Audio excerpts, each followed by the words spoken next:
Once again, Christian greetings to all our valued listeners and viewers throughout the whole world. This is our special episode number 21 as a continuation to our study as the final warning message just prior to the close of provision. Now let's read track number 3, page 76. It says, here we see commanded the observance of 3 harvest rites. Track number 3, page 76. Here we see commanded the observance of 3 harvest rites. Number 1, the ceremony of the wave sheaf at the beginning of the first harvest. Second, the ceremony of the wave loaves at the close of the first harvest. And third, the Feast of Tabernacles at the close of the second harvest. Being typical, these 2-grained harvests with their literal sacraments accordingly foreshadow 2 soul harvests with 3 spiritual rites. The first of which is the first fruits with wave sheaf and wave loaves. Now I would like to read again the statement in track number 3 on page 83, saying, and by the same token of logic, the wave sheaf and the wave loaves must have a double application, each to the dead and to the living, together comprising the total fruits of the antitypical harvest. Track number 3, page 83. So, the wave sheaf and the wave loaves must have a double application, each to the dead and to the living. Now, concerning the dead, we know that it was represented by the 2 inanimate objects, as stated in Revelation 11, verse 1 and 2, represented by the temple and the altar. So let's read track number 5, 109. The temple and the altar, inanimate objects, must characterize 2 classes of inanimate saints, the 2 classes of dead saints. And then it says, thus the temple, the first and the largest object, must represent the first and largest body of righteous dead, those from Adam's time to the beginning of the judgment in 1844. While the altar, a special and a smaller object, must represent a special and a smaller body of righteous dead, the righteous who die from 1844, and those and who are to come up in the special resurrection of Daniel 12, verse 2, early writings, page 285. So, we focus first our attention to the first 2 classes of dead saints, and that is represented by the temple. The temple consists of the first 5 seals, and the altar concerns the 6th seal, because the first 6 seals are the seals which concerns the dead, the saints that will experience grave and be resurrected. And the last seal, the 7th seal, concerns the living. But we need to focus first to the dead. For the shepherd's rod declared in 2 SR 164, saying, unless the close of the judgment for the dead and the commencement for the living be made known to us, we would have no present truth, while the judgment for the living is in session. But before knowing the commencement of the judgment for the living, we need to have first complete understanding, complete information concerning the judgment for the dead. And at this time, we will be studying through the illustration of the ceremonial harvest, the wave sheaf and the wave loaves, by which, according to track number 3, page 82 and 83, it has a double application, each to the dead and each to the living. So the statement, each to the dead, can be easily understood. There must be first fruits represented by the temple, and second fruits represented by the temple. There must also be first fruits represented by the altar, first fruits, second fruits represented by the altar. So the 2 grains were given by God to illustrate 2 souls, or 2 soul harvests, according to track number 3, page 76. Being typical, these 2-grained harvests with their 3 literal sacraments accordingly foreshadow 2 soul harvests with 3 spiritual rites. So, the 2 grains, barley and wheat, employed by God to illustrate the 2 soul harvests, by which represented by the first fruits and represented by the second fruits, each to the dead and each to the living. So, we need now to study who are they, the first fruits of the first inanimate object represented by the dead saints, which is the temple, and also the first fruits represented by the altar, as well as the second fruits. Now, I would like to read tract number 3 on page 80. It says, from these facts, it can more clearly be seen that those whom Christ took with him were the living wave sheep and the only one that has been offered in the heavenly sanctuary. So, who are they, the only one that has been offered in the heavenly sanctuary? Those that had been resurrected on the first advent of Jesus Christ. Who are they that had been resurrected on the first advent of Jesus Christ? In early writings, 184, when Jesus as he hung upon the cross, cried out, "It is finished," the rocks rent, the earth shook, and some of the graves were opened. When he arose a victor over death and the grave, while the earth was reeling and the glory of heaven shone around the sacred spot, many of the righteous dead, obedient to his call, came forth as witnesses that he had risen. Those favored rising saints came forth glorified. They were chosen and holy ones of every age, from creation down even to the days of Christ. Every age. And in this study, it was illustrated by the 7 seals, the entire generation, from creation down to the general cause of provision, or even to the second visible coming of Jesus Christ. It were always illustrated by the 7 seals, according to 2SR 201 and 202. But if you will read 2SR 221, saying summary of commencement and termination of seals, the seal from creation down to Christ is only the first 3 seals. First seal, second seal, and also the third seal.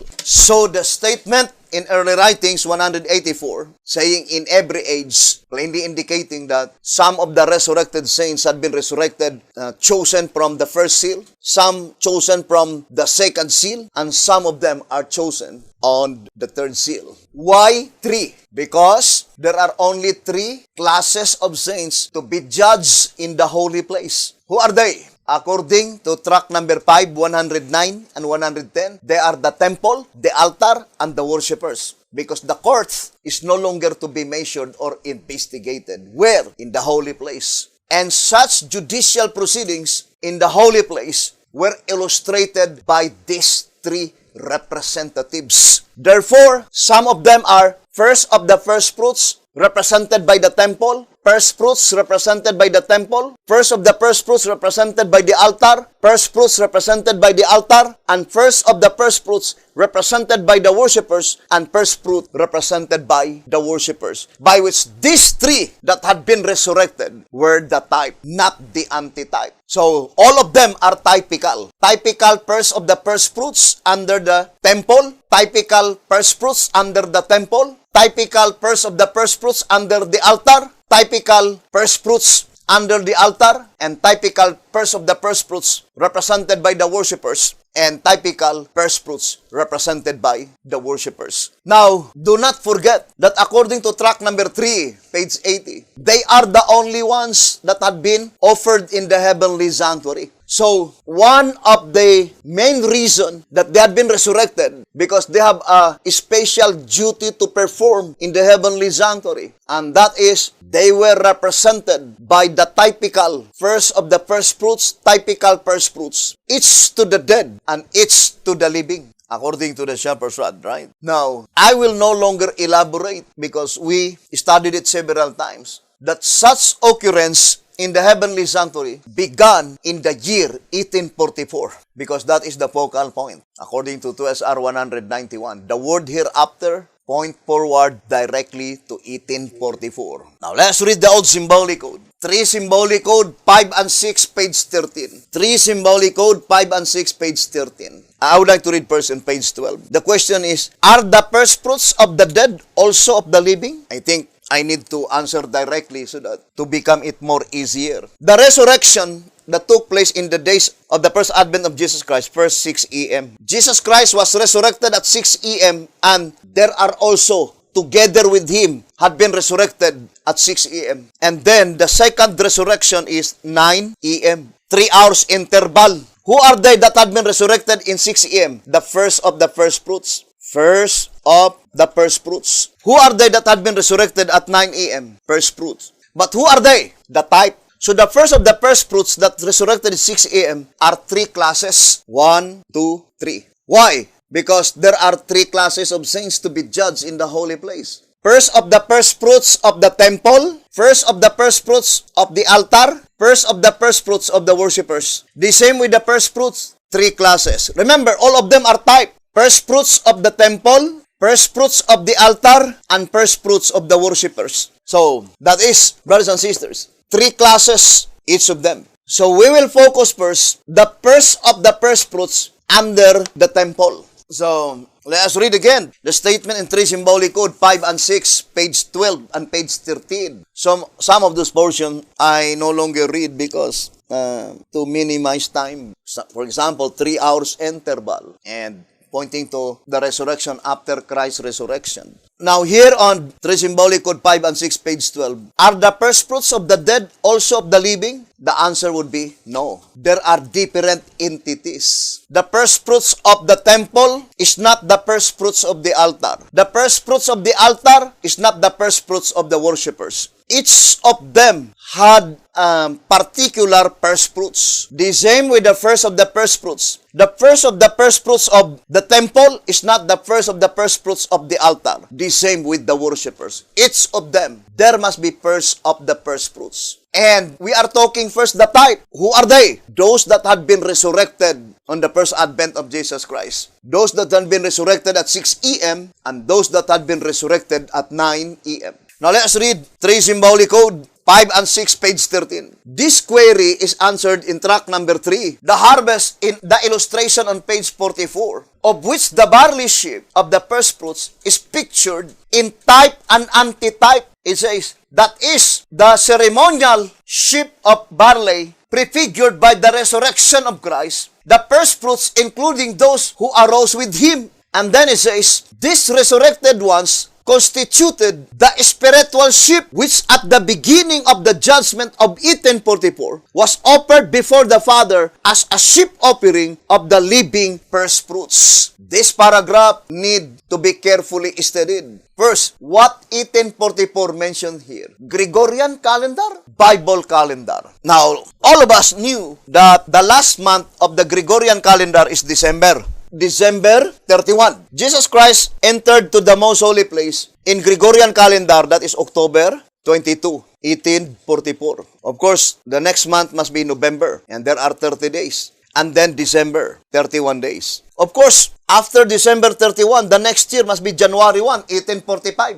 Now, this is the question. Is there any offering of the sheep in the month of October? Is there any offering of the sheep in the month of November? Is there any offering of the sheep in the month of December? None, because the wave sheep is offered only on the Passover week. And there is no Passover week on October, November, and December. Therefore, 1844 here could not be Gregorian. That is Bible calendar. Because if this 1844 is Gregorian, then we will be saying that there is an offering of wave sheep, either October or November or December. That is in total absence. There is no such example or there is no such statement. So we need to study first when does the wave sheep is offered in the presence of the Lord. Let's read 13 Symbolic Code 5 and 6, page 23. 13 Symbolic Code 5 and 6, page 23. Take next the wave sheep, which is typical of the resurrection of Christ, having to be offered during the Passover week and on no other day but on the morrow after the Sabbath on the first day of the week. When would be the wave sheep is offered?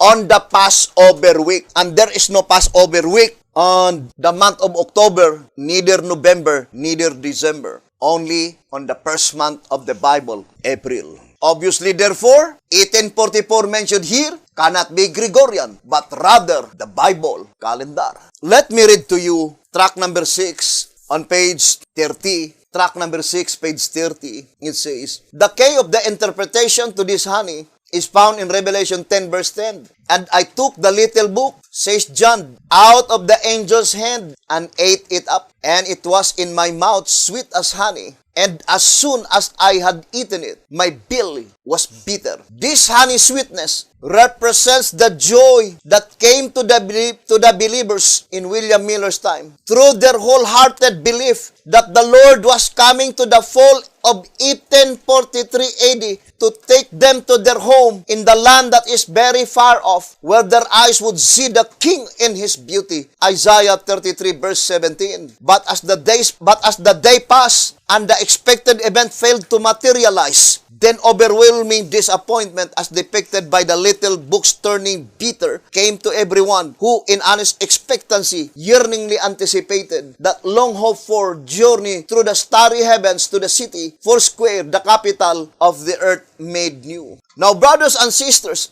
it says the disappointment fall on October 1843. We know that the disappointment occurred in 1844, Gregorian calendar. Therefore, that 1843 in track number 6, page 30, that is Bible calendar. Because October 22, 1844, Gregorian calendar, in Bible calendar, that was October 11, 1843. So the disappointment mentioned in track number 6, page 30, by which the Shepherd's Rod categorically declared it was in 1843, that is Bible calendar. That is not Gregorian, because in Gregorian, the disappointment took place in 1844. Even that predicted event in the book of Daniel, according to the Shepherd's Rod, 508 AD and 538 AD, in reality, that was Bible calendar. I would like to read the statement on 133 on 2SR.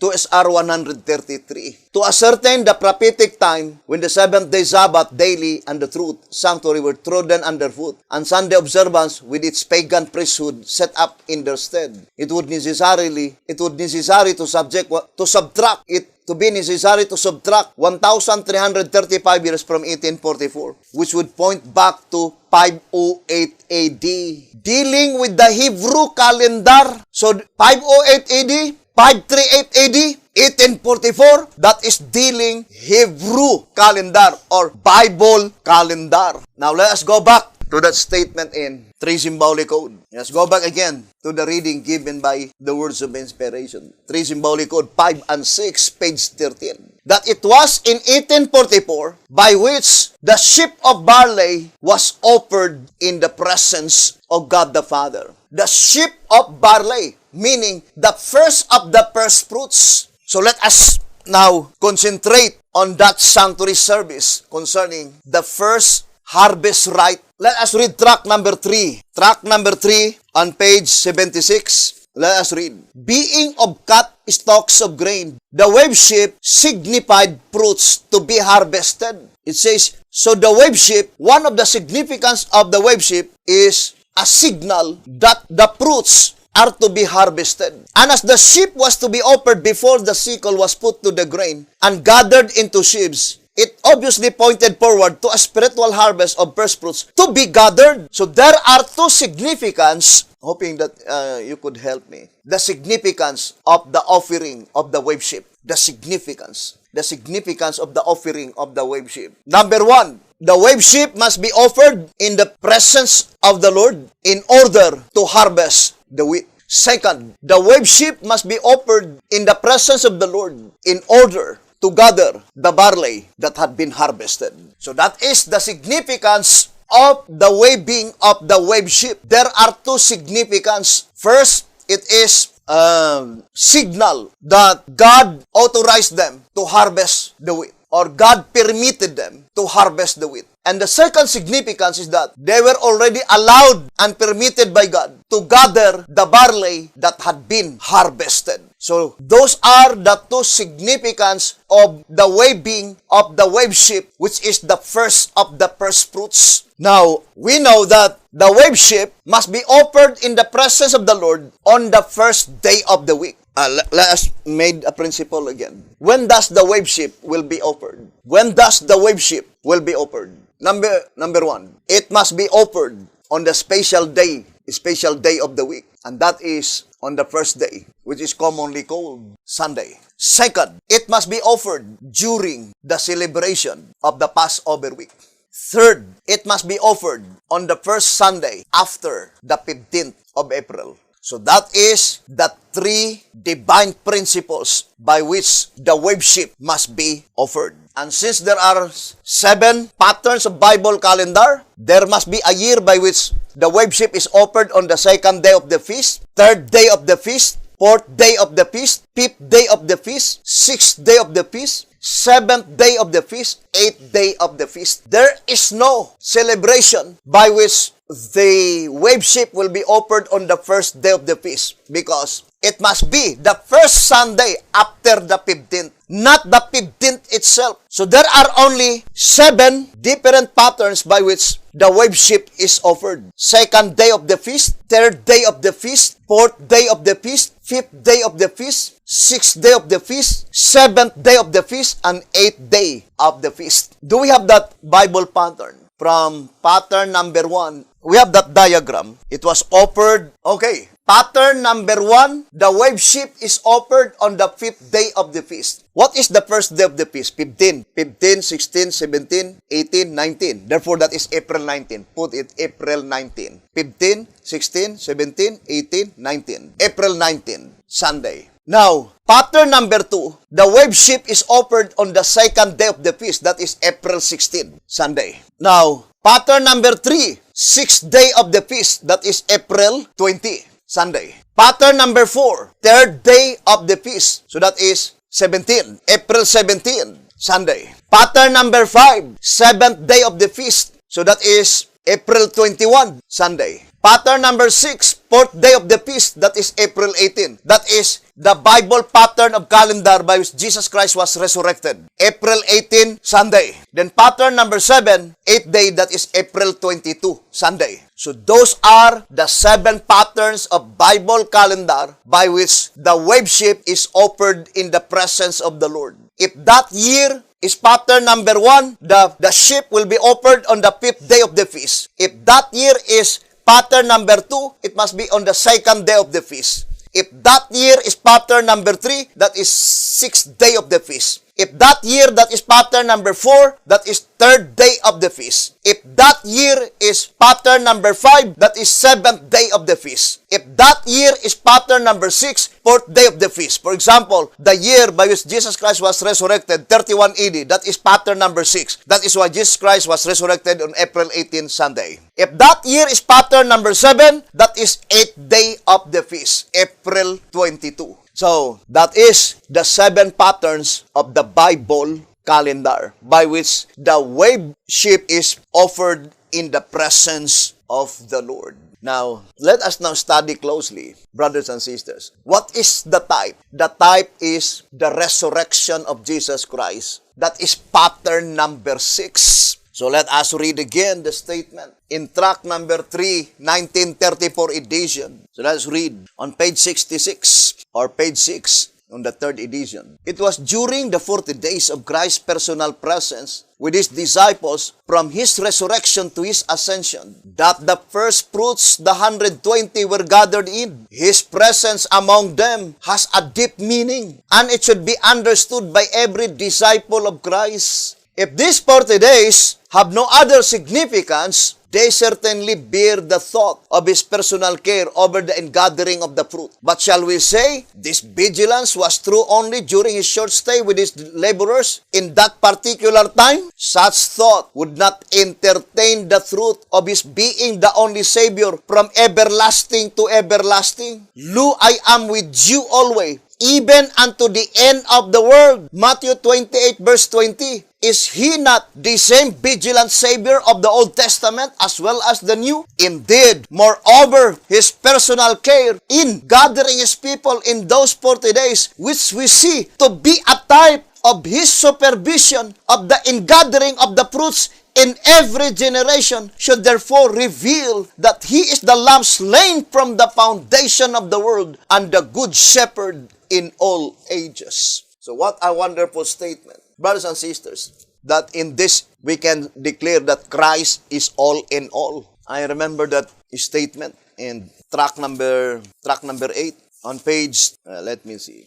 Here the Shepherd's Rod says that Christ is all in all. Tract number 8 on page 46. It says, "Wherefore says Christ, I am the root and the offspring of David, and the bright and morning star," Revelation 22:16. Bearing out that He is all and in all. So we have only one type to reveal the ingathering of all the saints in all generations, according to the shepherd's rod. And that is from Christ's resurrection to His ascension. And that is the type that the resurrection of Jesus Christ, by which Jesus Christ stayed 40 days, to His ascension, should serve as the type, brothers and sisters. Type of what? To all the gathering, both to the dead and to the living. Now here we see how wonderful the scriptures and perfect. I would like to say again that you can read from Genesis to Revelation. There is only one single verse by which you can read the statement infallible proofs. Only in Acts chapter 1 verse 3.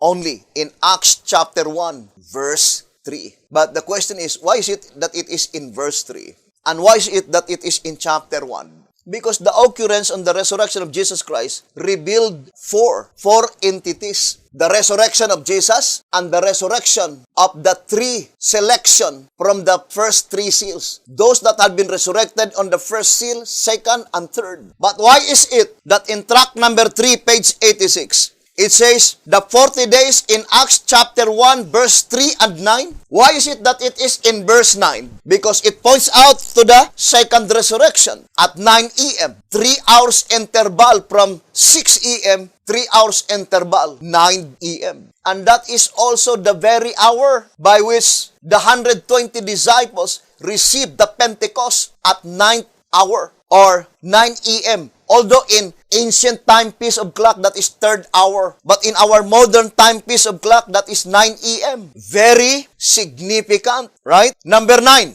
The same with the statement in 1SR Packet Edition, page 37, that the Bible reveals in tremendous ways. And there are 9 mediums employed by God to reveal the wondrous structure of the plan of redemption. Enumerated one by one, that the Bible reveals its tremendous truths in diverse ways. First, numerics. Second, symbols. Third, figures. Fourth, parables. Fifth, allegories. 6 dreams. 7 visions. 8 types. And 9 providences. There are 9 mediums God employed to reveal the tremendous truths of the plan of redemption in diverse ways. 9 mediums. Now let us go back to the offering of the wave ship. When was the very first offering of the wave ship took place? 1844. According to 3 symbolic code, let us read again. 3 symbolic code, 5 and 6, page 13. But since we already explained that the offering of the wave ship must be only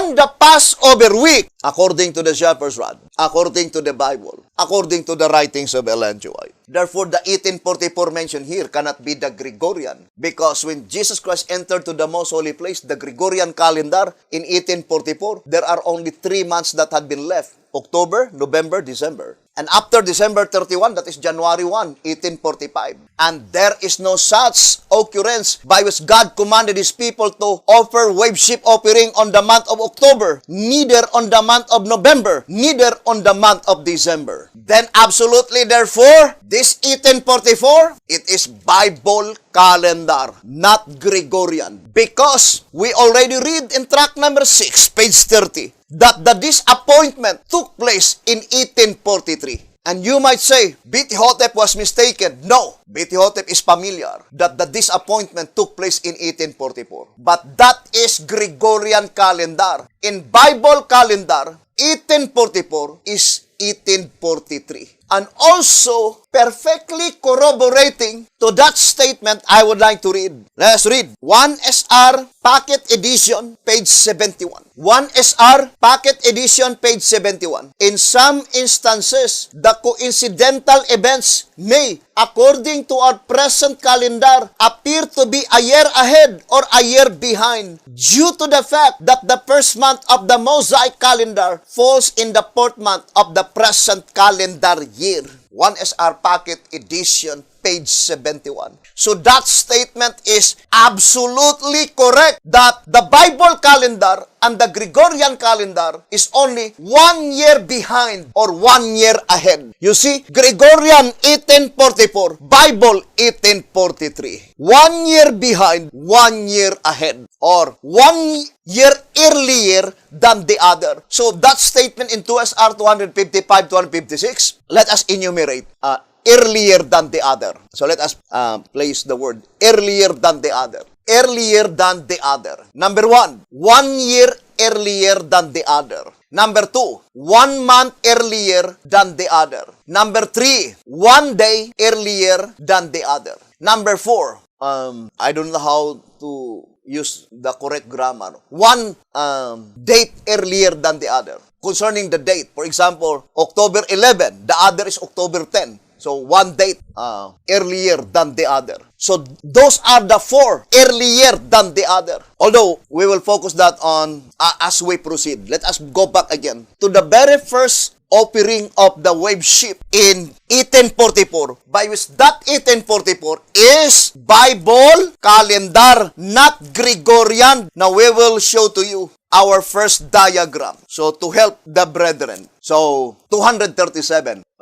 The wave ship and the wave lobes. Okay. And those who wish to have such diagram, do not hesitate to request and send email to us, so that we could send to you the PDF file. So that is the first one. You see, 1844, that is Bible calendar, by which the wave ship is offered the first of the first fruits. But first of the first fruits of what? Of the temple. Remember, there are only 3 classes of the saints to be judged in the holy place: temple, altar, and worshippers. By which such proceedings, brothers and sisters, involve the waving, the offering of the wave ship, and the offering of the wave lobes. Do not forget the statement in tract number 3, page 80, that the only ones that have been offered in the heavenly sanctuary are those that had been resurrected by Jesus Christ at His first advent, but divided into 2. Those that had been resurrected at 6 a.m., they are the first of the first fruits. Do we have that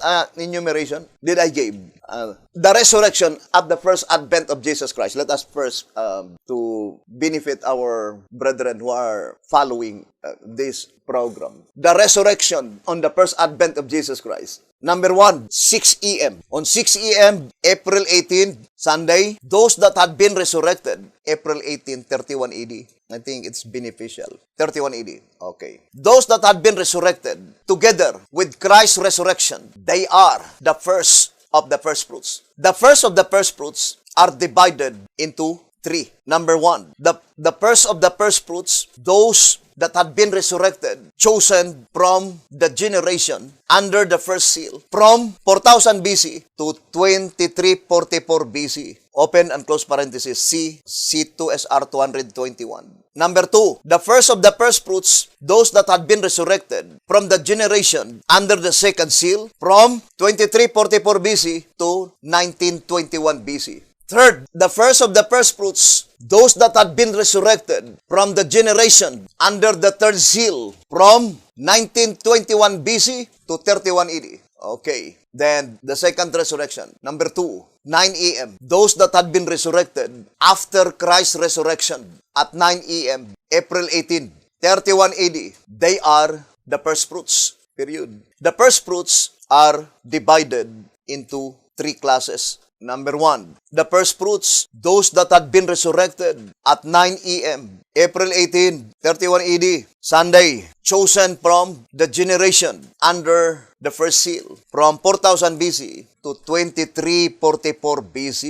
Number 2, the first fruits, those that had been resurrected at 9 a.m., April 18, 31 AD, Sunday, chosen from the generation under the second seal, from 2344 BC up to 1921 BC. Third, the first fruits, those that had been resurrected at 9 a.m., April 18, 31 AD, Sunday, from 1921 BC, chosen from the generation under the third seal, from 1921 BC to 31 AD. Okay, so all in all, there are 7 together with Jesus Christ. Jesus Christ, then the first 3 of the first fruits, and the 3 first fruits, 6 plus 1 equals 7, indicates completeness. So, we need now to show to you how they had been offered in the heavenly sanctuary to represent the first of the first fruits of the temple, the first of the first fruits of the altar, the first of the first fruits of the worshipers. So let us now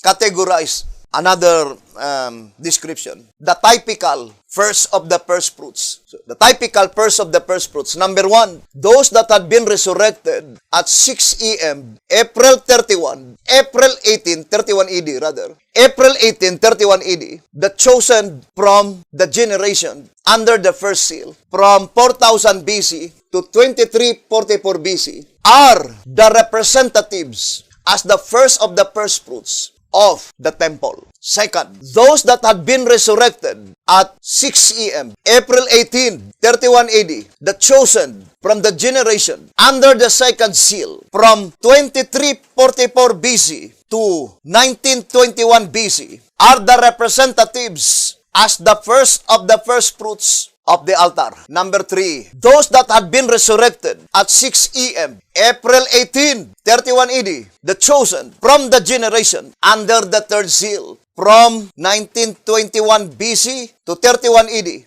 are the representatives as the living, typical, first of the first fruits of the worshippers, which is the 144,000 living saints, spiritual Israel. Third seal, it's so because ancient Elijah the Tishbite, as the representative of the 144,000 living saints, was translated under the generation of the third seal. So that is the typical first of the first fruits. Now let us go to the typical first fruits. Okay, number 1, those that had been resurrected at 9 a.m., April 18, 31 AD, the chosen from the generation under the first seal, from 4000 BC to 2344 BC, are the representative as the typical first fruit of the temple. Number 2, those that had been resurrected at 9 a.m., April 18, 31 AD, the chosen, April 18, 31 AD Sunday, and also April 18, 31 AD Sunday. The chosen from the generation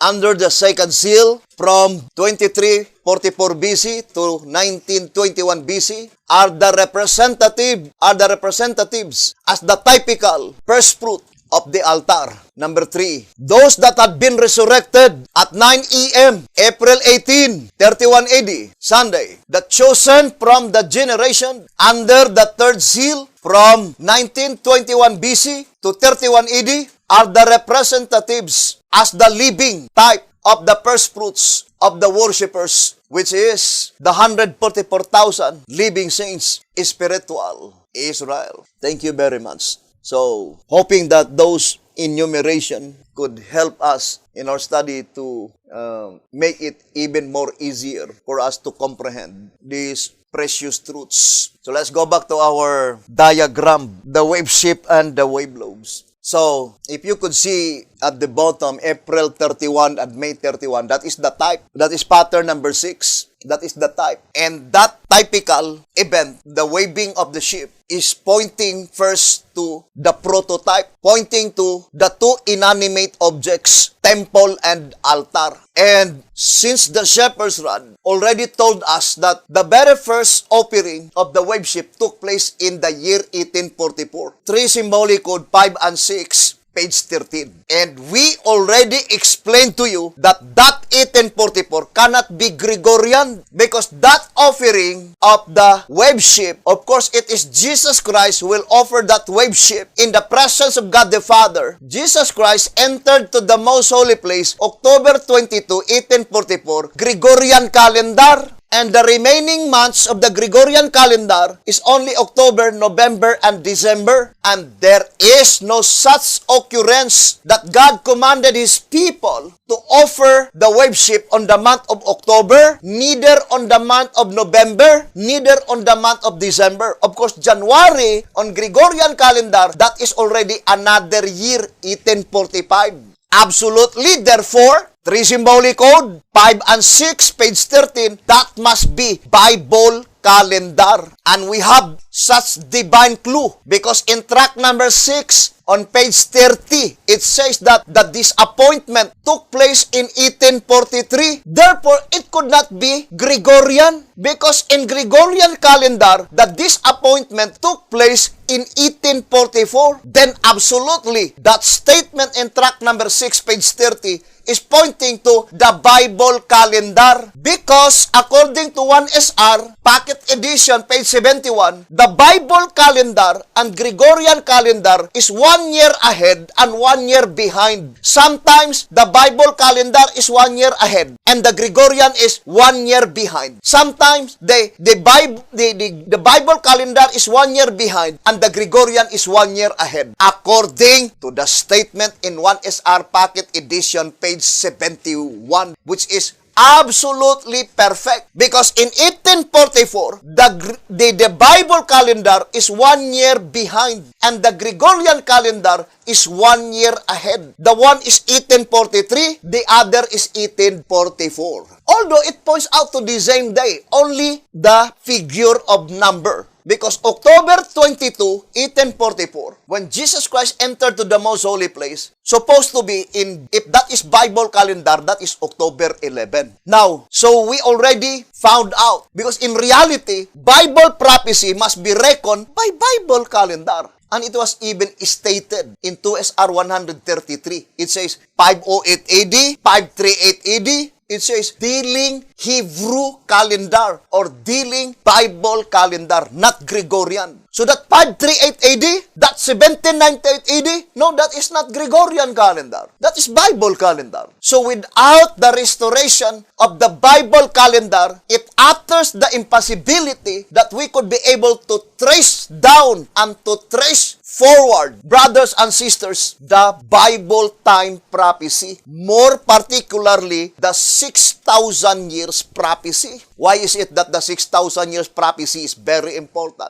It's so because in track number 3, page 54, the Shepherd's Rod says that the harvest must be perfectly calculated. Otherwise, the representation can lead only into error instead of into truth. What is the purpose? Why is it that the harvest must be perfectly calculated? In order to illustrate the spiritual kingdom. Because in reality, the spiritual kingdom is even more important to observe than the literal, physical, premillennial kingdom due to the fact that according to answerer number 2, page 90, that if you fail to be a part of that God's spiritual kingdom, then you could never gain admittance on that literal, physical kingdom. And the only way that you could be able to understand, brothers and sisters, the spiritual kingdom is to perfectly calculate the subject concerning the harvest. And according to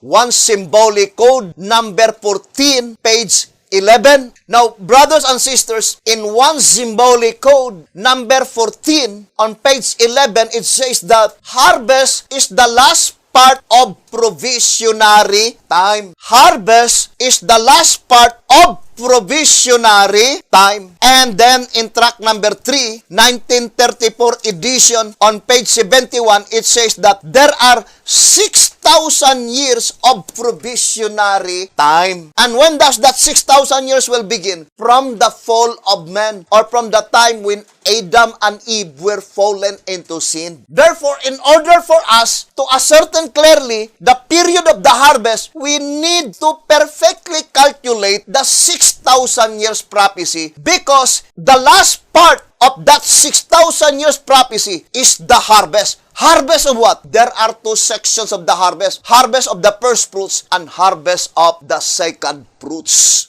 And we will be trying to elaborate it gradually because it is a deep subject and we are studying how to present it in a very comprehensible manner. Although deep subject is very hard to make it easy. The easiest way of the deep subject is still deep because that is the production in 12 Symbolic Code 6 and 7, page 18. The truth will become deeper and deeper until the wicked will no longer be able to comprehend it. So the subject will become deeper and deeper. Now, if you still remember, brethren, in track number 3, on page 56, it says, as his ministry, his sowing of the good seed, the truth began right after his baptism. Matthew 4 verse 17, therefore to establish the beginning of the parabolic harvest period, we must ascertain the date he was baptized. That paragraph need to elaborate because that is not just a simple paragraph. It reveals wondrous structure of the plan of redemption, and it reveals completely the parabolic harvest period. Because that is the statement. In order to establish the beginning of the parabolic harvest period, we must ascertain the date he was baptized. Therefore, the baptism of Jesus Christ, the same with the crucifixion, there is an important role to play in the plan of redemption. We need to concentrate the date, the day, the year, the month by which Jesus Christ was baptized. Because, brothers and sisters, that is the only way that we could be able to establish the beginning of the parabolic harvest period. Although the promise was, I would like to read here in track number 3. Let me read to you. Track number 3 on page 64. Track number 3, page 64. Do the true meaning and time of the harvest is greatly confused by some and confusing to many. A close study of the word will clear it in just a simple manner as it cleared both the time of the seed sowing and the period of the wheat and the tares. You see, it says, a close study of the word of God. The shepherd says, do the true meaning of the time of the harvest is greatly confused by some and confusing to many. But the promise was, it says, a close study of the word will clear it in just a simple manner as it cleared both the time of the seed sowing and the period of the wheat and the tares. And the only way that it will be revealed is only through and by the channel of inspiration. Only by the same spirit that inspired B.T. Hotep. That spirit that inspired B.T. Hotep must be transmitted to antitypical Joshua, and he will be the one to relate the entire Shepherd's Rod publications. That is God's method. I remember the statement in track number 3 on page 88. On page 89, it says, now that the reader may be strengthened to hold fast to this fundamental and all-important truth, as well as to all other truths, we urge him to follow God's method. We need to follow God's method. What is God's method? Only through inspiration, in studying the scriptures, that he may thereby avoid the many snares. You want to avoid the many snares? Follow God's method. And the only method employed by God is that through the channel of inspiration. Inspiration must be your only teacher. Track number 1, page 44. And according to the old symbolic code, it says, the old symbolic code, 2 symbolic code, 3 and 4, page 13. 2 symbolic code, number 3 and 4, page 13. The following quotation plainly shows that only inspiration, a man called of God, can declare the truth and nothing but the truth. I would like to read again 2 symbolic code 3 and 4, page 13. 2 symbolic code number 3 and 4, page 13. The following quotation plainly shows that only inspiration, and that is a man called of God, can declare the truth and nothing but the truth. Even in 2SR page 78, it says, interpretation is correct only when inspired by the same spirit, thus timely utterances are revealed. 2SR page 78. So, the divine principle is that if there is anything in the Shepherd's Rod which is not clear,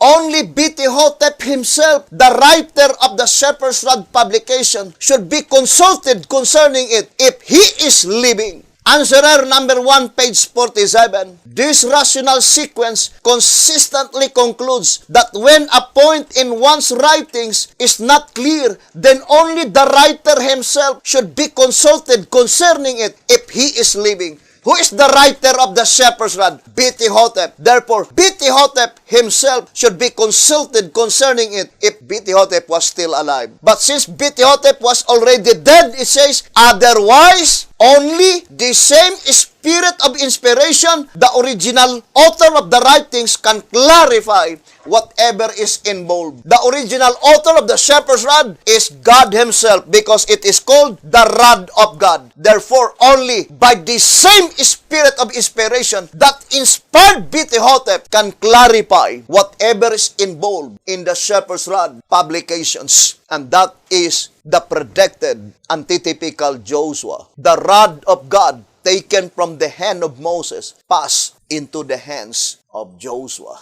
And also that Joshua, the high priest, being the only one who can enter the holy place and most holy place, as illustrated in the sanctuary service built by Moses, as stated in 2 SR 187. Therefore, God communicated only to Joshua according to the shepherd's rod. God did not communicate to all the congregation, only to Joshua. And it is only Joshua who relate the story. And it is up to the congregation whether to believe or to doubt the words of Joshua, to reveal and deny his authority. Every individual has an absolute freedom of choice. So, brothers and sisters, we will continue this subject and we will gradually show to you how God revealed the entire plan of redemption by the last 7 years in the 490 years, in the 70 weeks, from Christ's baptism to his crucifixion up to the stoning of Stephen. Within that last 7 years, that occurrences revealed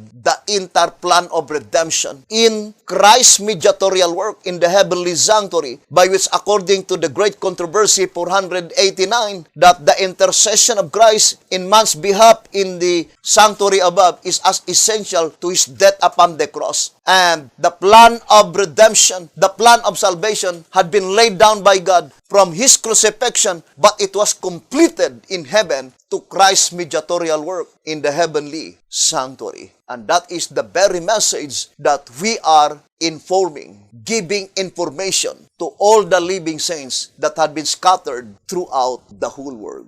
Thank you very much, brethren. See you tomorrow. We love you so much and hoping to see you in God's kingdom. May the good Lord bless you and have a beautiful, wonderful evening.